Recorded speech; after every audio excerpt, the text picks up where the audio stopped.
Assalamualaikum warahmatullahi wabarakatuh. Nama saya Alfarizi Muzaki, NIM-nya B1D220003. Di sini saya akan mempresentasikan materi mengenai dinding struktur beton dari mata kuliah Struktur Konstruksi 2 dengan dosen pengampu Bapak Rosid Rosadi STM Ars. Langsung aja ke pembahasannya. Dinding struktur. Di sini ada definisi dulu apa itu dinding struktur.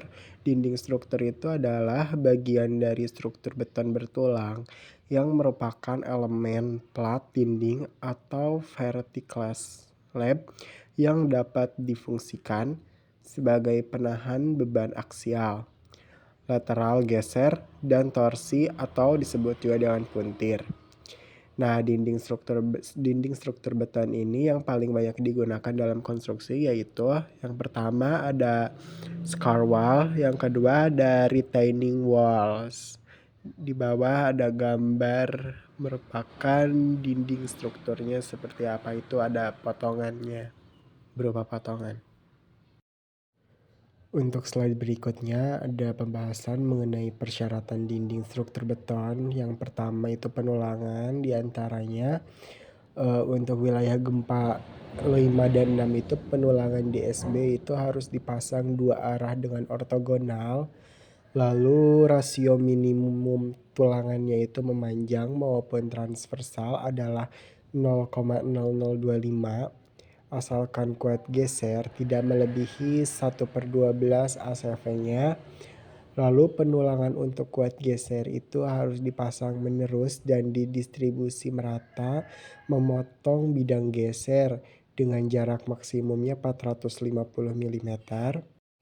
Yang terakhir itu sedikitnya 2 tirai tulangan diadakan bila gaya gesernya itu berfaktor di dalam bidang DSB melebihi 1/6 ACV.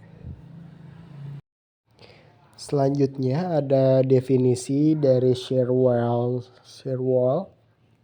yaitu shear wall adalah elemen struktur berbentuk dinding beton bertulang yang fungsinya itu untuk menahan gaya geser, gaya lateral, akibat gempa bumi atau gaya lainnya pada gedung bertingkat dan bangunan tinggi. Nah, dinding geser ini tuh terdapat berbagai jenisnya di dalam gedung, antara lain yang pertama ada bearing wall, frame wall, dan core wall. Pengertian shear wall dapat digambarkan sebagai berikut. Yang pertama ada bearing wall. Bearing wall itu adalah jenis dinding geser yang mempunyai fungsi lain sebagai penahan beban gravitasi. Lalu yang kedua ada frame wall. Frame wall ini adalah dinding geser yang berfungsi sebagai penahan gaya lateral, gaya geser, dan pengaku pada sisi luar bangunan. Dinding ini tuh frame wall itu letaknya di antara dua kolom struktur. Lalu yang ketiga ada core wall. Core wall ini adalah jenis dinding geser yang terletak di pusat-pusat massa bangunan yang berfungsi sebagai pengaku bangunan gedung. Biasanya core wall ini diletakkan pada lubang lift yang berfungsi sebagai dinding lift sekaligus. Lalu letak shear wall pada bangunan gedung sangat tergantung nih dari beberapa faktor, antara lainnya tingkat kesimetrisannya, lalu tinggi bangunannya, dan asumsi dari perencana. Shear wall pada gedung ini juga biasanya menggunakan mutu beton di atas FCL 30 MPa. Untuk selanjutnya di sini ada pembahasan mengenai cara penempatan shear wall. Yang pertama itu dinding gesernya itu harus diletakkan di setiap tingkat struktur termasuk crawl space. Yang kedua, dinding gesernya itu harus menciptakan struktur yang kotak. Yang ketiga, dinding geser itu harus sama panjangnya dan ditempatkan secara simetris di keempat dinding eksterior bangunan. Lalu poin yang keempat, Dinding gesernya itu harus ditambahkan ke interior bangunan. Ketika dinding eksterior tidak memberikan kekuatan dan kekakuannya yang cukup dan ketika rasio span sampai lebarnya diperbolehkan. Karena tadi kita membahas dinding struktur beton, maka di sini ada penjelasan mengenai definisi dinding beton expose. Dinding beton expose ini merujuk pada dinding yang sengaja dibiarkan terbuka atau tanpa penutup tambahan, seperti cat atau bahan dekoratif lainnya setelah proses pengecoran beton selesai. Istilah expose ini tuh mengindikasikan bahwa permukaan beton yang terbentuk dari cetakan pengecoran itu dibiarkan terlihat secara langsung jadi terekspos. Hal ini tuh sering dilakukan nih untuk menunjukkan adanya keindahan tekstur dan pola alami beton yang terbentuk selama prosesnya pengecoran. Jadi diperlihatkan tekstur dari beton tersebut ketika selesainya pengecoran. Nah, dinding beton expose ini tuh biasanya memiliki tampilan yang kasar atau halus. Itu tuh tergantung pada jenis backcasting yang digunakannya dan teknik pengecoran yang diterapkannya. Kelebihan dari dinding beton expose ini antara lain itu ada tahan lama, tidak memerlukan perawatan yang intensif atau berlebihan, lalu serta memberikan kesan yang estetika dan unik serta kontemporer. Karena dia itu mengekspos langsung tekstur dari beton itu sendiri. Pada slide berikutnya, di sini ada kelebihan dari dinding beton expose. Beberapa kelebihan ini yang membuatnya itu diminati dalam desain arsitektur modern. Antara lainnya yang pertama itu estetika alami. Permukaan beton expose ini menampilkan tekstur dan pola yang unik yang terbentuk selama proses pengecorannya, yang memberikan kesan alami dan kontemporer yang sering dicari dalam desain interior maupun eksteriornya. Kelebihan yang kedua itu bersifat tahan lama. Beton itu seperti yang kita ketahui adalah bahan yang sangat tahan lama dan kuat. Maka dari itu, dinding beton expose itu tidak mudah rusak ataupun tergores, sehingga membutuhkannya sedikit perawatan pada jangka panjang, yang membuatnya ekonomis dari segi pemeliharaan dalam jangka panjang. Kelebihan yang ketiga yaitu kekuatan dan ketahanan. Beton expose ini memiliki ketahanan terhadap elemen-elemen alam seperti dari air, api, dan udara yang membuatnya itu cocok digunakan pada area indoor maupun outdoor. Kelebihan yang keempat yaitu fleksibilitas desain.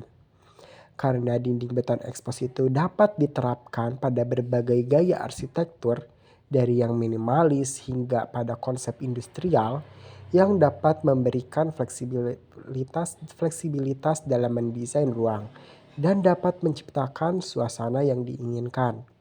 Pada kelebihan yang kelima itu ada penghematan biaya. Dalam beberapa kasus itu menggunakan dinding beton expose yang dapat menghemat biaya finishing tambahan seperti cat atau bahan dekoratif lainnya. Ini tergantung dari preferensi desain yang dibutuhkan proyek. Kelebihan yang keenam itu ada ekologis. Beton adalah bahan yang tahan lama dan dapat didaur ulang sehingga memiliki dampak lingkungan yang lebih rendah dibandingkan dengan bahan lain yang memerlukan penggantian ataupun perawatan yang lebih sering. Dengan kelebihan ini, dinding beton expose itu telah menjadi pilihan populer bagi para arsitek dan desainer yang mencari kombinasi dari segi keindahan estetika alami maupun kepraktisan dalam penggunaan bahan bangunan ini.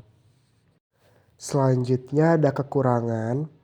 Meskipun memiliki beberapa kelebihan poin tadi, di sini juga ada kekurangan dari dinding beton expose. Yang pertama itu rentan terhadap noda dan pencemaran. Nah, permukaan beton expose ini kan cenderung lebih menyerap noda seperti minyak, air, atau bahan kimia lainnya yang membuat hal ini tuh membuatnya sulit untuk membersihkan dan mempertahankan penampilannya yang asli. Yang kedua itu memerlukan perawatan yang tepat. Meskipun beton ini tahan lama nih, tapi dinding beton ekspos ini memerlukan perawatan yang tepat untuk menjaga keindahannya. Mungkin termasuk perlindungan terhadap cuaca atau perlakuan permukaan untuk mengurangi kemungkinan penyerapan noda. Kekurangan yang ketiga itu ketidaksempurnaan permukaan, karena proses pengecoran beton ekspos ini menyebabkan beberapa ketidaksempurnaan pada permukaan, seperti retak kecil atau perbedaan warna. Meskipun dapat dianggap sebagai bagian dari karakteristik estetika beton ekspos, tapi bagi sebagian orang itu hal ini bisa menjadi kekurangannya. Yang keempat itu biaya awalnya yang tinggi. Meskipun dapat menghemat biaya pemeliharaannya pada jangka panjang, tetapi biaya awal penerapan dinding ekspos ini tuh lebih tinggi dibandingkan dengan bahan dinding lainnya. Tapi hal ini tergantung pada teknik pengecoran yang digunakan, kompleksitas desain, dan biaya tenaga kerja. Kekurangan yang kelima itu dapat menyebabkan suasana ruangan yang terlalu berat. Karakteristik industri ini berat dari dinding beton ekspos itu dapat menghadirkan suasana ruangan yang kurang ramah dan hangat, terutama jika tidak diimbangi dengan elemen dekorasi yang tepat. Untuk kekurangan yang keenam itu pembatasan desain. Meskipun fleksibilitas dalam banyak hal, dinding beton ekspos ini juga memiliki batasan dalam hal perubahan dan penyesuaian setelah proses pengecoran selesai. Perubahan besar itu seperti pemasangan kabel listrik tambahan ataupun perubahan struktural itu bisa lebih sulit dilakukan tanpa merusaknya integritas dinding. Oke, berikut daftar pustaka yang saya cari mengenai materi tadi. Beberapa artikel mungkin cukup sekian presentasi kali ini dari saya. Terima kasih. Wassalamualaikum warahmatullahi wabarakatuh.